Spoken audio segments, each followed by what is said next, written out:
Mari siapkan hati kita, masuki hadirat Tuhan. Terima kasih Tuhan, kami datang pagi hari ini di hadapan-Mu Bapa, menyembah, meninggikan nama-Mu dengan hati yang rindu. Kami mau lebih dalam lagi, tenggelam dalam hadirat-Mu Yesus. Terima kasih.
hadir di hati kami, Kau hadir di lingkungan kami. Yakin Kau nyata di sini. Kemenangan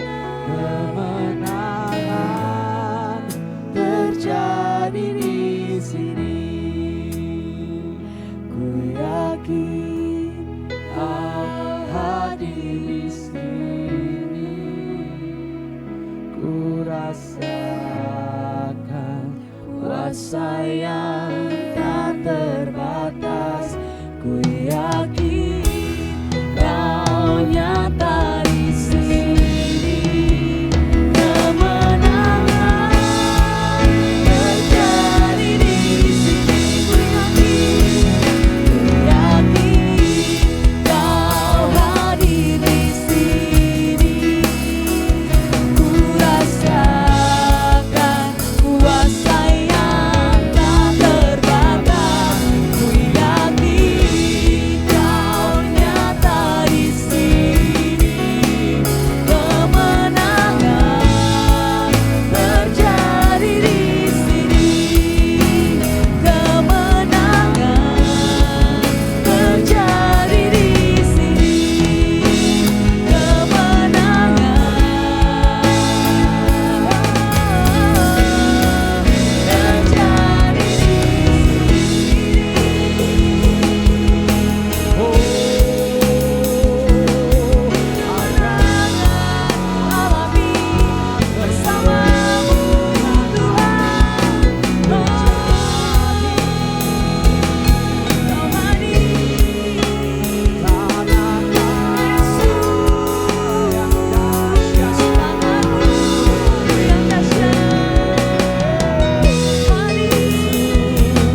sembah.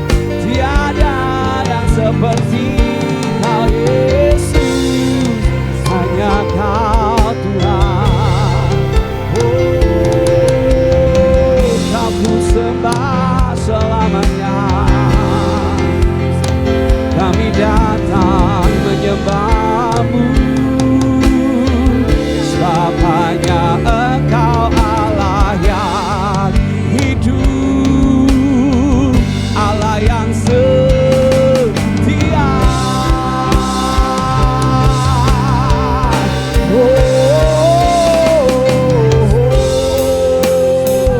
Kau yang layak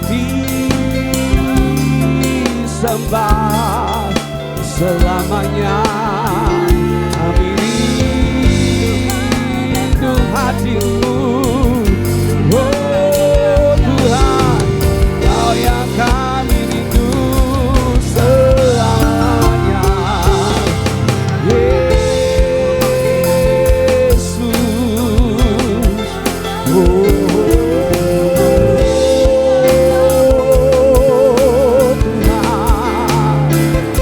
hanya Kaulah Tuhan yang kami rindukan untuk selalu hadir dalam hidup kami, sebab Kau yang kami perlukan.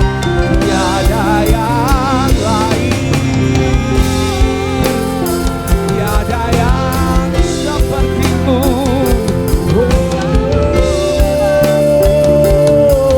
Oh Tuhan, hanya Kau satu-satunya Allah yang kami rindukan, tiada yang lain.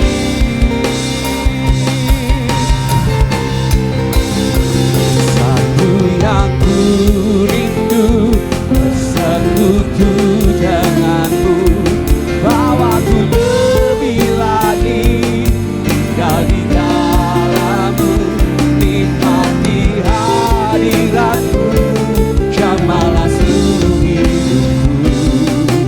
Kuasa-Mu mengubah hidupku. Satu yang ku rindu, bersekutu dengan-Mu, bawaku lebih lagi tinggal di dalam-Mu, nikmati hadirat-Mu, jamalah seluruh hidupku. Kuasa-Mu mengubah hidupku. Kami rindu hadir-Mu, Roh Kudus. Kami rindu Kau datang mengurapi setiap kami.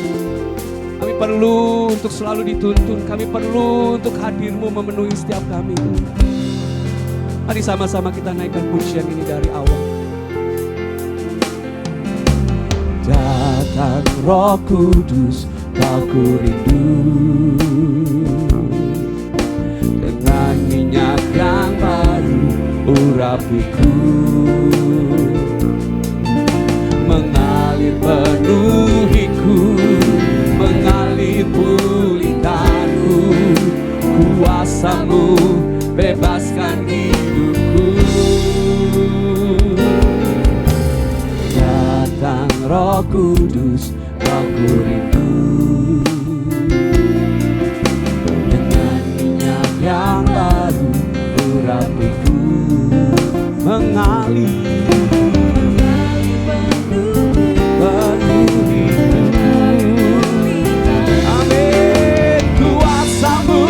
bebaskan hidupku.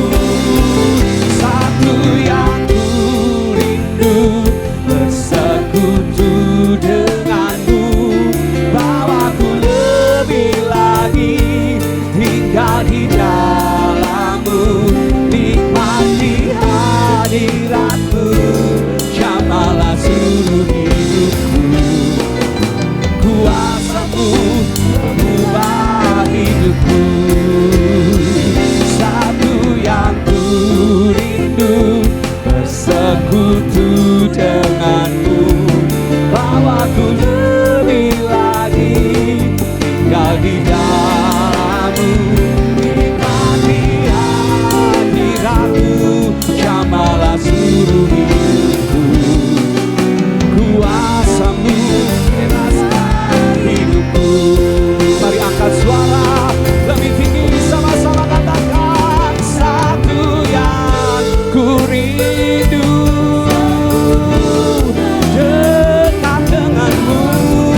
di dalam-Mu, nikmati hadirat-Mu, jamahlah seluruh hidupku. Kuasa-Mu mengubah hidupku. Satu yang ku rindu, bersekutu denganmu. Tinggal di dalam-Mu.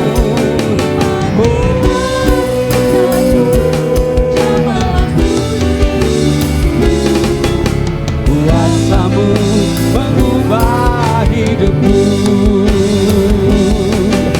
Kuasa-Mu mengubah hidupku. Kuasa-Mu mengubah hidupku. Mengiringmu seumur hidupku, masuk dalam rencana-Mu Bapa. Pikiranku, kehendakku, ku serahkan padamu. Harapanku hanya di dalam-Mu. Ku kan teguh bersama-Mu Tuhan. Jadikanku rencana-Mu untuk kemuliaan-Mu. Mengiringmu seumur hidupku, masuk dalam rencana-Mu Bapa. Pikiranku, kehendakku, ku serahkan padamu. Harapanku hanya di dalam-Mu. Ku kan teguh bersama-Mu Tuhan. Jadikanku rencana-Mu untuk kemuliaan-Mu. Mengiringmu seumur hidupku, masuk dalam rencana-Mu Bapa. Pikiranku, kehendakku, ku serahkan padamu. Harapanku hanya di dalam-Mu. Ku kan teguh bersama-Mu Tuhan. Jadikanku rencana-Mu untuk kemuliaan-Mu. Untuk kemuliaan-Mu, untuk memuliakanku, untuk memuliakan-Mu.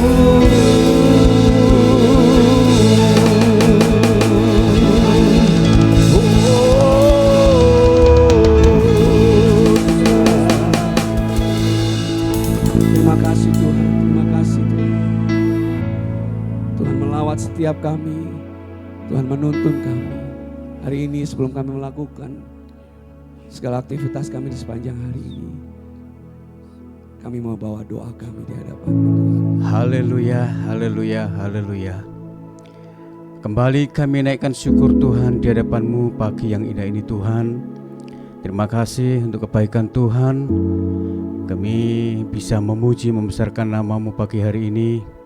Dan kami percaya Tuhan memberkati hidup kami. Kami bawa dalam doa Tuhan di dalam nama Yesus buat bangsa dan negara kami Indonesia.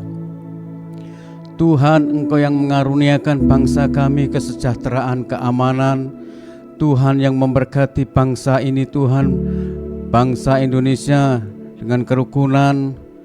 Bapa, kami percaya Tuhan jauhkan bangsa kami dari hal-hal yang tidak diinginkan. Jauhkan bangsa kami dari bencana-bencana. Jauhkan bangsa kami dari sesuatu yang merugikan. Bapa, di dalam nama Yesus Kristus Tuhan, kami percaya Engkau memberkati bangsa kami Indonesia. Kesatuan dan persatuan Tuhan untuk bangsa ini Tuhan. Bapa, mari Tuhan, biarlah Engkau sendiri yang campur tangan untuk bangsa kami ini Tuhan Indonesia. Kami percaya Tuhan, Engkau juga memberkati para pemimpin kami Tuhan. Bapa, dalam nama Yesus, Engkau yang memberikan kekuatan kesehatan buat semua para pemimpin kami, bangsa kami ini Tuhan, di Indonesia ini Tuhan. Terima kasih Bapa, terima kasih Tuhan Yesus. Kami juga berdoa Tuhan untuk komsel yang ada di gereja kami Efrata ini Tuhan. Bapa, dalam nama Yesus Kristus Tuhan, biarlah Tuhan Yesus yang memberkati setiap komsel-komsel yang ada. Komsel-komsel yang ada boleh mengalami pertumbuhan. Komsel-komsel yang ada boleh mengalami banyak jiwa-jiwa yang datang melalui komsel ini Tuhan. Terima kasih Bapa, terima kasih. Berdoa juga Tuhan buat jemaat-Mu yang saat ini mungkin sedang sakit. Oh Tuhan, yang memberikan kesembuhan, kekuatan, kesehatan buat anak-anak-Mu yang sedang sakit. Apabila anak-anak-Mu yang sedang dalam permasalahan Tuhan, Tuhan tolong, Tuhan jamah, Tuhan campur tangan, sehingga nama-Mu dipermuliakan dalam hidup mereka. Terima kasih Bapa, terima kasih. Kami percaya Tuhan memperhatikan setiap umat-Mu. Bapa, di dalam nama Yesus Kristus, sebentar kami mau siapkan hati kami untuk kami mendengar kebenaran firman-Mu. Biarlah urapan-Mu mengalir buat hamba-Mu yang akan menyampaikan kebenaran firman-Mu. Hikmat marifat Tuhan turun atas hamba-Mu. Biarlah apa yang disampaikan Tuhan boleh termaterai di dalam hidup kami. Kami mau belajar untuk menjadi pelaku-pelaku firman-Mu. Bapa, di dalam nama Yesus, Engkau memberkati hamba-Mu yang akan menyampaikan kebenaran firman-Mu pada pagi hari ini. Terima kasih Bapa, terima kasih.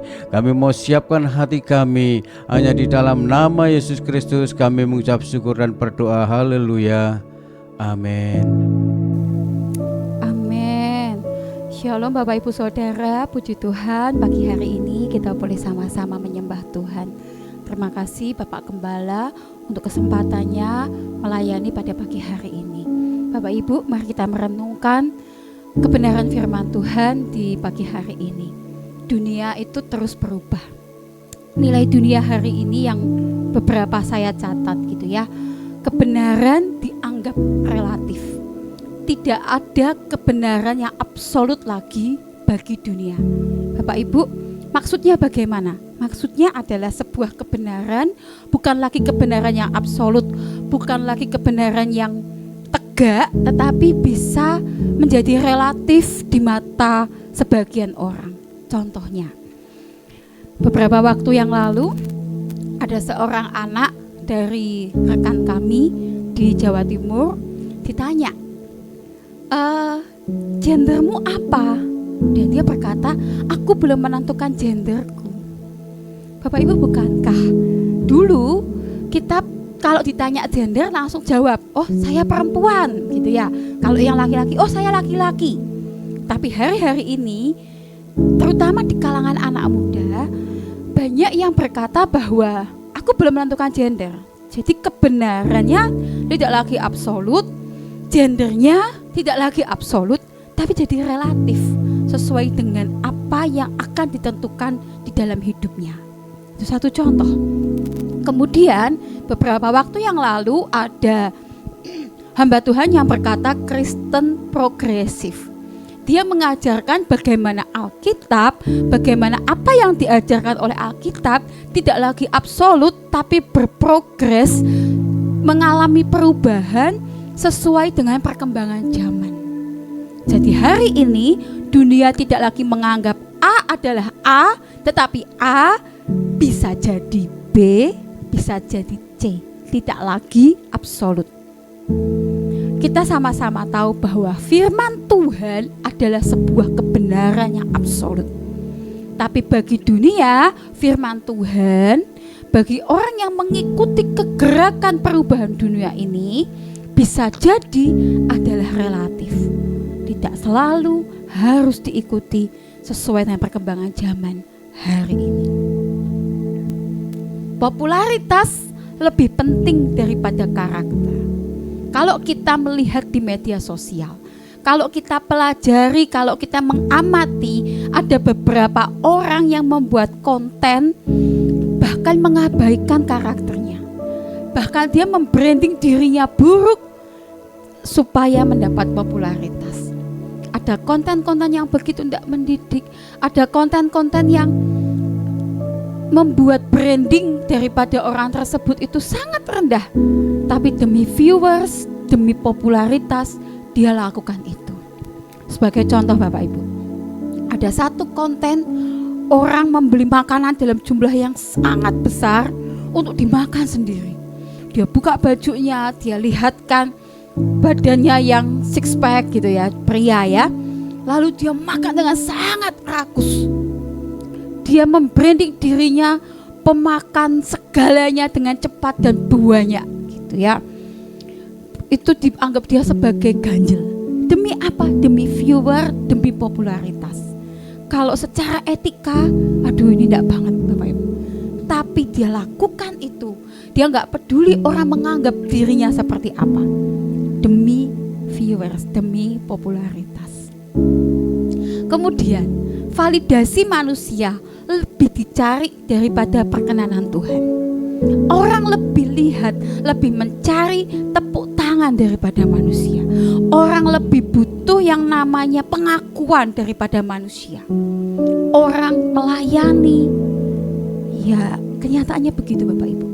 Di gereja, di dunia rohani sekalipun, orang melayani, orang melakukan pekerjaan pelayanan, orang memberikan hidupnya buat melayani, bukan karena mencari perkenan Tuhan, tapi karena validasi daripada manusia.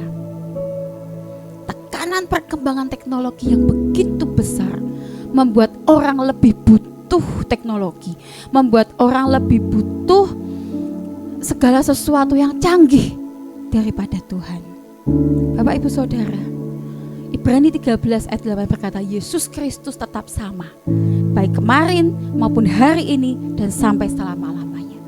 Tetapi kenyataannya kita melihat bahwa dunia telah sangat-sangat berubah. Apa saja perubahan dunia yang bisa kita lihat hari-hari ini? Begitu banyak wajah berita kita yang mengerikan. Ada anak yang membunuh orang tuanya, ada ayah yang menzolimi, saya memakai istilah itu ya, mengerjain anak wanitanya. Ada suami istri yang kemudian saling menjual diri dengan persetujuan. Bahkan yang hari-hari ini begitu viral, ada perempuan yang disiksa sedemikian rupa hanya karena cinta. Ada manipulasi yang luar biasa dan dunia memang berubah. Bagaimana tetap berdiri teguh di tengah dunia yang terus berubah? Bapak Ibu Saudara, 1 Korintus 16 ayat 13 berkata, berjaga-jagalah, berdirilah dengan teguh dalam iman, bersikaplah sebagai laki-laki dan tetap kuat. Bu, saya perempuan, bagaimana bersikap sebagai laki-laki? Oke. Ya, kita pelajari terjemahan dari NIT. Stay alert, stand firm in the faith, show courage, dan be strong. Stay alert, berjaga-jaga, stay firm in the faith, berdiri teguh di dalam iman, show courage, tunjukkan keberanianmu, be strong, jadilah kuat. Courage Bapak Ibu bisa ada artinya kesiapan mental dalam menghadapi bahaya dan penderitaan. Tunjukkan keberanian kita dalam menghadapi berbagai penderitaan yang ada di dunia ini. Kita tahu dunia semakin tidak mudah. Kita tahu dunia semakin sulit. Dan hari-hari ini Bapak Ibu, kita tahu ada begitu banyak orang yang terkena gangguan mental. Bahkan self diagnose merasa dirinya sedang dalam gangguan mental karena menghadapi situasi dunia yang tidak mudah. Tapi pagi hari ini, ayo mari bangkitkan keberanian mental kita untuk menghadapi setiap tantangan yang ada di depan kita. Mungkin itu penderitaan, mungkin itu kesulitan hidup, mungkin itu tantangannya berat hari ini dalam ekonomi. Tapi hari ini ambil komitmen untuk menunjukkan keberanian kita dan menjadi kuat. Berjaga-jaga, harus tetap berjaga-jaga, tapi berdiri teguh di dalam iman kita dan menjadi kuat, menjadi berani menghadapi situasi apapun yang terjadi dengan mental yang kuat. Karena ada Tuhan yang berserta dengan kita. Courage juga berarti mengatasi segala kekhawatiran dan ketakutan kita. Bukan berarti gak boleh takut Bapak Ibu. Setiap manusia itu wajar ketika memiliki ketakutan, memiliki kekhawatiran. Tapi bagaimana kita mengatasi kekhawatiran dan ketakutan kita? Bagaimana kita menjadi lebih berani daripada ketakutan dan kekhawatiran kita? Bapak Ibu, kekhawatiran dan ketakutan itu bisa menguasai jiwa kita, bisa mencengkeram kita begitu hebat sehingga kita gak bisa bertindak apapun. Tapi hari ini kita yang mengatasi itu. Jangan biarkan kita dicengkeram, jangan biarkan kita dikuasai oleh ketakutan dan kekhawatiran. Tapi ayo berani menghadapinya sehingga kita mengatasi, melampaui daripada kekhawatiran dan ketakutan kita. Iman kita lebih besar daripada ketakutan itu sendiri.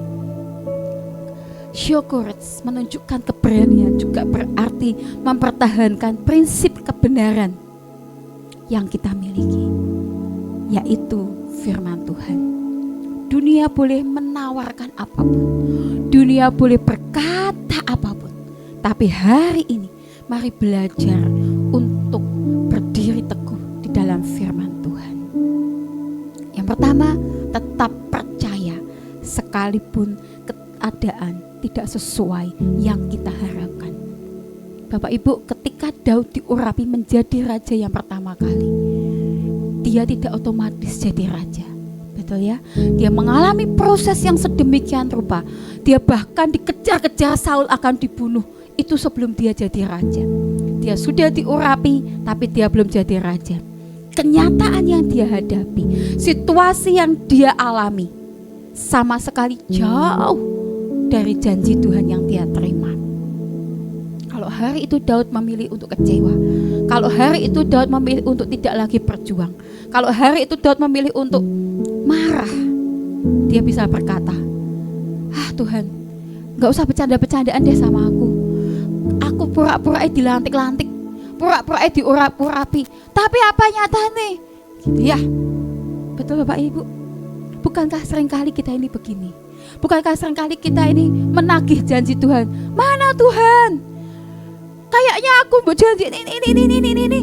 Mana sekarang? Situasi yang aku hadapi, kenyataan yang aku hadapi tidak sesuai dengan janji Tuhan. Tapi Daud memilih untuk tetap percaya sekalipun keadaan tidak sesuai dengan yang diharapkan. Sekalipun keadaan menunjukkan tidak ada tanda-tanda dia akan menjadi raja hari itu. Saya percaya Bapak Ibu, hari itu Daud pun tidak berpikir dia akan dengan mudah mencapai posisi itu sekalipun dia sudah diurapi. Tapi hari itu Daud memilih untuk tetap percaya. Hari itu Daud memilih untuk tetap mengandalkan Tuhan. Bahkan dalam setiap situasi kehidupannya, ketika dia dikejar-kejar oleh Saul, dia tetap teguh memegang firman Tuhan. Dia berkata, aku punya kesempatan, tapi aku tidak mau menyentuh yang diurapi. Bukankah hari itu Daud tahu dia juga sudah diurapi? Ya kan Bapak Ibu? Daud tahu dia sudah diurapi jadi raja. Tapi hari itu Daud juga tahu bahwa Saul pun diurapi oleh Tuhan. Kalau bukan Tuhan yang melengsarkan, kalau bukan Tuhan yang turunin, kalau bukan Tuhan yang membuat Saul untuk turun, dia tidak mau menyentuh. Sekalipun ada banyak kesempatan untuk melakukannya. Kita tahu, kita baca, ada begitu banyak kesempatan buat Daud untuk membunuh Saul. tapi dia tidak kerjakan. Yang kedua, tetap hidup benar sekalipun dunia kompromi dengan banyak hal. Hari-hari ini Bapak Ibu, ada begitu banyak pengajaran yang tanpa kita sadari membuat kita menyimpang daripada firman Tuhan. Hari-hari ini ada begitu banyak situasi yang seringkali membuat kita harus memilih hidup benar atau ikut kata dunia, kompromi dengan apa yang dunia kerjakan, atau tetap memegang kebenaran firman Tuhan. Daniel ketika dia dalam pembuangan, dia bisa melakukan banyak hal yang tidak sesuai dengan kebenaran firman Tuhan. Tapi hari itu Daniel memilih untuk tidak kompromi dengan dunia. Dia tetap sesuai dengan kebenaran firman Tuhan yang dia percaya. Dia tetap berdoa sekalipun tidak diizinkan. Dia tetap jadi vegetarian. Dia tetap puasa sesuai dengan apa yang dia pahami. Dia ngerti bahwa puasanya ini menimbulkan dampak buat negaranya. Dia tetap lakukan itu sekalipun sekelilingnya ada banyak daging berlimpah. Bahkan dia diharuskan oleh raja makan itu.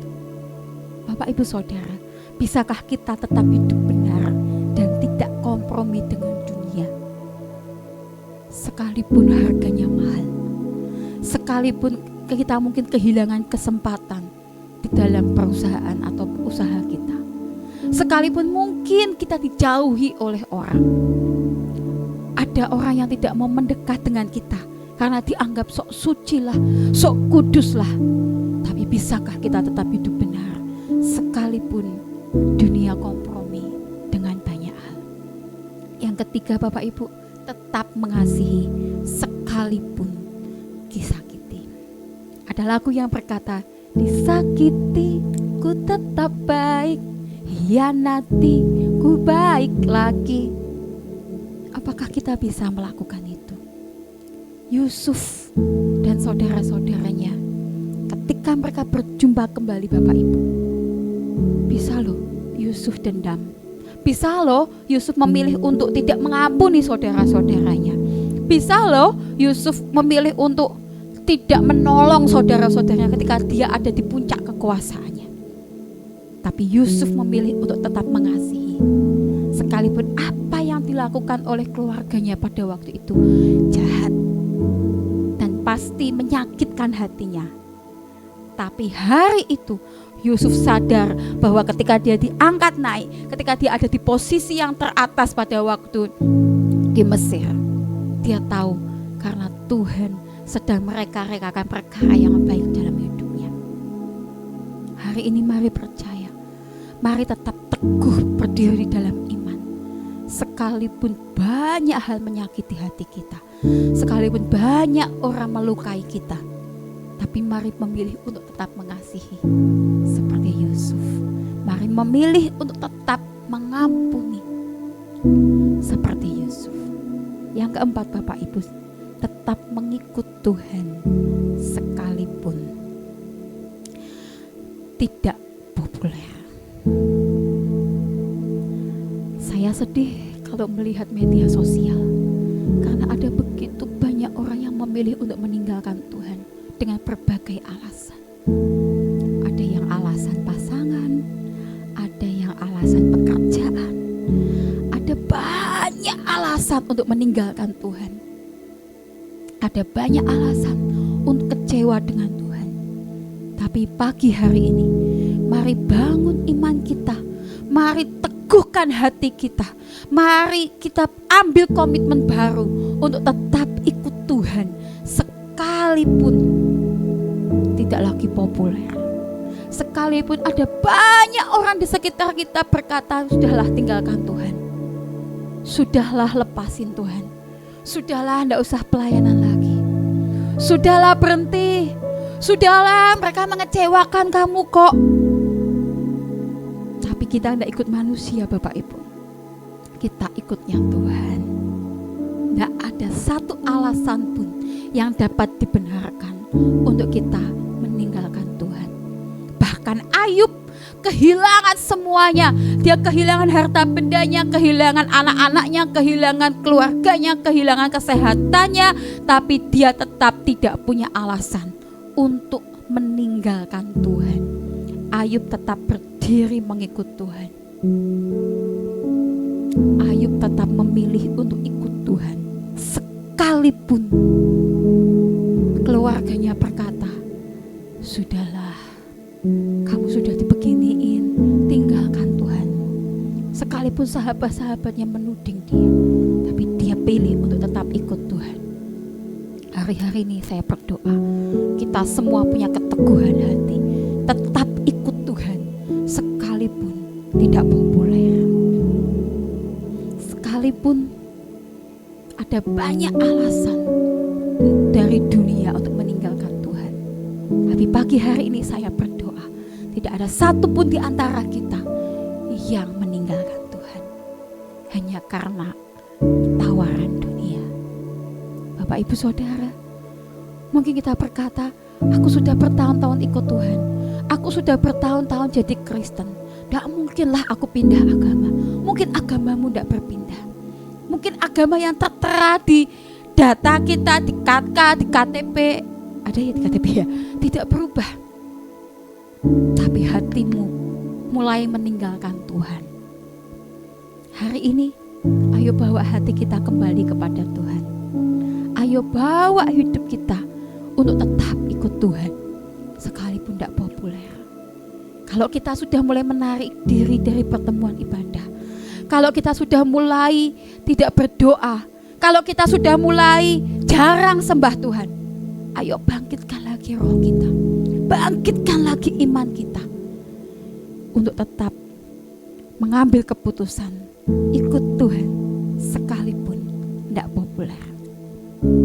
Orang yang tetap teguh berdiri, Bapak Ibu, saat badai datang akan seperti pohon hijau yang mungkin dia membungkuk, bergoyang, mungkin dia susah payah mempertahankan dirinya, tetapi tidak menjadi tumbang. Tetapi orang yang tidak punya akar yang kuat di dalam Tuhan, seperti pohon kering yang ketika kena angin dikit aja dia mudah patah. Hari ini kita mau belajar bersama-sama dari seorang Nick Vujicic.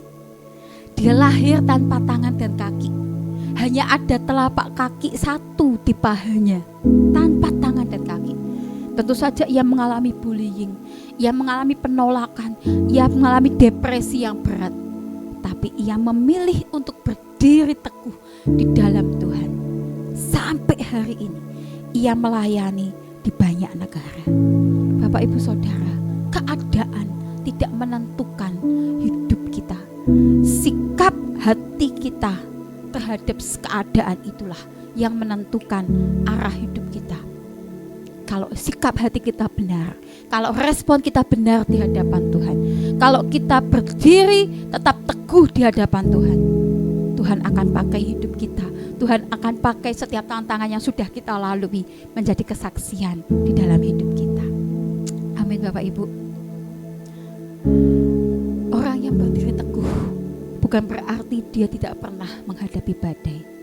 Tetapi mereka yang menghadapi badai, semakin mereka menghadapi badai, semakin akarnya merasuk dalam, semakin kuat dan semakin kuat di dalam Tuhan. Kita harus punya akar yang kuat di dalam Tuhan. Amin. Bagaimana caranya? Yang pertama, mari bangun hubungan dengan Tuhan. Orang yang membangun hubungan dengan Tuhan, orang yang melekat dengan Tuhan, orang yang setiap berdoa dan membaca firman Tuhan. Tuhan berkata firman Tuhan itu pelita bagi kakiku dan terang bagi jalan. Firman Tuhan itu jadi penerang yang akan menuntun langkah kita. Kalau kita melekat dengan Tuhan, kalau kita membangun hubungan dengan Tuhan, kita akan semakin mengenal Tuhan. Kalau kita semakin mengenal Tuhan, kita akan semakin peka. Kalau kita semakin peka, kita semakin ngerti apa yang Tuhan mau dan tidak. Oleh sebab itu apapun yang terjadi di dalam hidup kita, kalau kita ngerti kehendak Tuhan, kalau kita ngerti apa yang Tuhan inginkan terjadi di dalam hidup kita, membuat kita enggak goyah oleh tawaran dunia apapun. Amin Bapak Ibu. Membuat kita tidak akan kehilangan apapun di dalam hidup kita. Semua yang terjadi, semua yang buruk, semua yang menderita, semua yang berat bahkan, kalau kita punya koneksi dengan Tuhan, tidak akan membuat kita berpikir untuk meninggalkan Tuhan. Akar kita harus kuat. Bagaimana mempertahankan akar kita kuat? Yang kedua, mari pilih komunitas yang tepat. Bukan cuma komunitas rohani, tapi komunitas di luar gereja pun cari yang tepat Bapak Ibu. Karena pergaulan yang buruk merusakkan kebiasaan yang baik. Kadang-kadang tanpa kita sadari, ketika kita bercerita dengan orang lain, ketika kita sedang sharing dengan orang lain, advice daripada orang-orang itu mempengaruhi hidup kita. Betul kan? Kalau komunitas kita tidak benar, kalau komunitas kita tidak kenal Tuhan, seringkali advice-nya adalah advice dunia. Dan kalau itu yang masuk ke pikiran kita, kemudian kita mengambil keputusan yang salah, itu mempengaruhi hidup kita ke depannya. Oleh sebab itu hari ini, pilih komunitas yang tepat. Gereja kita punya banyak komunitas sel. Bapak Ibu yang belum ikut komsel, saya mendorong Bapak Ibu untuk ikut komsel. Karena dalam satu komunitas yang tepat, kita bisa berbagi bersama, kita bisa cerita, kita bisa saling sharing, saling menguatkan. Bapak Ibu, kita tidak bisa hidup sendiri, tapi kita juga tidak bisa ada di komunitas yang salah. Karena salah pilih komunitas akan membuat kita ujungnya salah membuat keputusan demi keputusan di dalam hidup kita. Hari ini, apakah kita sudah punya komunitas? Kalau belum, ayo cari yang terdekat. Ayo cari yang kita nyaman dengan teman-temannya gitu ya. Cari komunitas yang tepat. Pilih komunitas yang tepat. Yang ketiga, berani berkata tidak. Ada begitu banyak orang di dunia ini yang takut menolak. Bapak Ibu, beberapa waktu yang lalu ada teman saya, guru dari agama lain. Dia cerita dengan saya, "Bu, aku lagi sedih." "Kenapa?" saya bilang.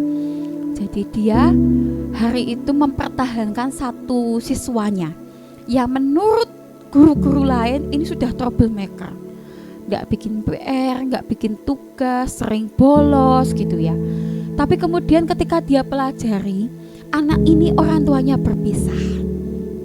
Lalu dia ikut ayahnya di Kendal. Jadi dia berangkat dari Kendal ke Semarang setiap pagi. Kemudian tidak terlalu diurusin karena ikut ayah, ayahnya sudah menikah lagi, tidak terlalu diurusin, sehingga dia tidak punya sosok bapak, tidak punya sosok ibu di dalam hidupnya. Sekolahnya berantakan, dan teman saya ini berkata, "Aku pengen mempertahankan anak ini.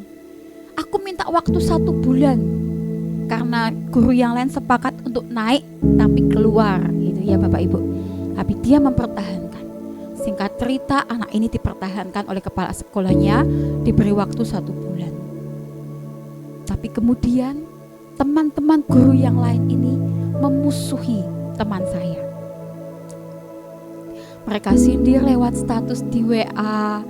Mereka berani ngomong langsung, berkata, "Emang bisa merubah karakter anak dalam sekejap, bla bla bla bla bla bla." Tapi hari itu saya berkata, yang kamu lakukan sudah tepat. Kamu pendidik, bukan sekedar pengajar. Kamu tidak sekedar dibayar untuk ngajar kemudian selesai, tapi juga untuk mendidik karakter anak-anak yang dipercayakan di kelasmu. Berani untuk tidak populer, berani menolak, tidak kompromi dengan yang lain. Tapi seringkali kita ini terjebak dengan kata sungkan. Bapak Ibu, pagi hari ini saya mau beritahu, orang sungkan itu dosa. Sungkan itu seringkali menghalangi berkat Tuhan datang kepada kita. Sungkan seringkali membuat kita salah membuat keputusan. Ayo berani berkata tidak kepada kompromi dunia. Ayo berani berbeda, berani tampil tidak sama dengan orang lain karena mempertahankan kebenaran. Kalau teman saya yang tidak mengenal kebenaran firman Tuhan aja bisa melakukan itu, sekalipun setelah itu dia ragu keputusannya benar atau tidak, tapi dia lakukan itu. Bagaimana dengan kita? Apakah kita berani berkata tidak? Apakah kita berani menjadi berbeda dari orang lain hanya untuk mempertahankan kebenaran? Orang yang kuat bukan orang yang tidak pernah jatuh. Orang yang kuat adalah orang yang tetap berdiri bersama dengan Tuhan bahkan setelah dia jatuh. Standing firm, not by might, not by power, but by the Spirit of God. Menjadi teguh di dalam iman, bukan karena kekuatan kita, bukan karena diri kita sendiri, tapi karena Roh Kudus yang ada di dalam kita. Mari kita sama-sama tundukkan kepala Bapak Ibu. Haleluya Yesus. Terima kasih Tuhan, terima kasih. Haleluya Yesus. Tuhan Yesus, terima kasih buat pagi hari ini Tuhan. Kami sudah mendengar kebenaran firman Tuhan, bahwa kami harus tetap berjaga-jaga, berdiri teguh dan menunjukkan keberanian kami. Tuhan, ajari setiap kami Tuhan, buat kami jadi orang-orang yang berani, buat kami jadi orang-orang yang mempertahankan kebenaran kami Tuhan. Apapun yang terjadi di dalam hidup kami Tuhan, hamba berdoa di dalam nama Tuhan Yesus, tidak ada satupun di antara jemaat-Mu yang kemudian meninggalkan Engkau, melepaskan Engkau. Tuhan, genggam erat hati kami, genggam erat roh kami Tuhan, supaya kami tidak pernah meninggalkan Tuhan apapun yang terjadi di dalam hidup kami. Dunia boleh berubah, dunia boleh carut marut, dunia boleh menawarkan banyak hal yang indah, tapi biar kami, iman kami tetap teguh di hadapan Tuhan. Biar kami didapati tetap kuat berdiri di hadapan Tuhan. Terima kasih buat pagi hari ini Tuhan. Urapi setiap kami anak-anak-Mu Tuhan dengan pengurapan yang baru. Setiap hari di dalam hidup kami, biar rahmat-Mu selalu tinggal atas hidup kami. Terima kasih Tuhan Yesus, terima kasih. Terima kasih buat pagi hari ini Tuhan. Dalam nama Tuhan Yesus. Ya Rabaya shikikikikikik. Ikarabaya sedededede ya takarabaya sikikikikik. Kiarabaya sakaya takarabaya. Mari Bapak Ibu, siapkan hati kita untuk terima berkat Tuhan. Kiata karabaya sikikikik ya takarabaya sedededede. Karabaya sikiata karabaya sikikik. Dalam nama Tuhan Yesus, Tuhan Yesus memberkati engkau, Tuhan Yesus memberkati hidupmu, Tuhan Yesus memberkati keluargamu, Tuhan Yesus memberkati setiap pekerjaanmu. Apa yang dibuat tanganmu dibuat Tuhan jadi berhasil di dalam nama Tuhan Yesus. Tuhan Yesus memberkati pelayananmu. Sekarang terimalah berkat terbaik dari Allah Bapa, cinta kasih Yesus Kristus, dan persekutuan dengan Roh Kudus tinggal atas hidup kita sekarang dan sampai Maranatha. Tuhan Yesus datang yang kedua kalinya. Setiap kita yang percaya berkata, amin. Doa Bapa kami, Bapa kami yang di surga, dikuduskanlah namamu, datanglah kerajaan-Mu, jadilah kehendak-Mu di bumi seperti di surga. Berikanlah kami pada hari ini makanan kami yang secukupnya, dan ampunilah kami akan kesalahan kami, seperti kami juga mengampuni orang yang bersalah kepada kami. Dan janganlah membawa kami ke dalam pencobaan, tetapi lepaskanlah kami daripada yang jahat, karena Engkaulah yang mempunyai kerajaan dan kuasa dan kemuliaan sampai selama-lamanya. Amin. Selamat pagi, Tuhan Yesus memberkati.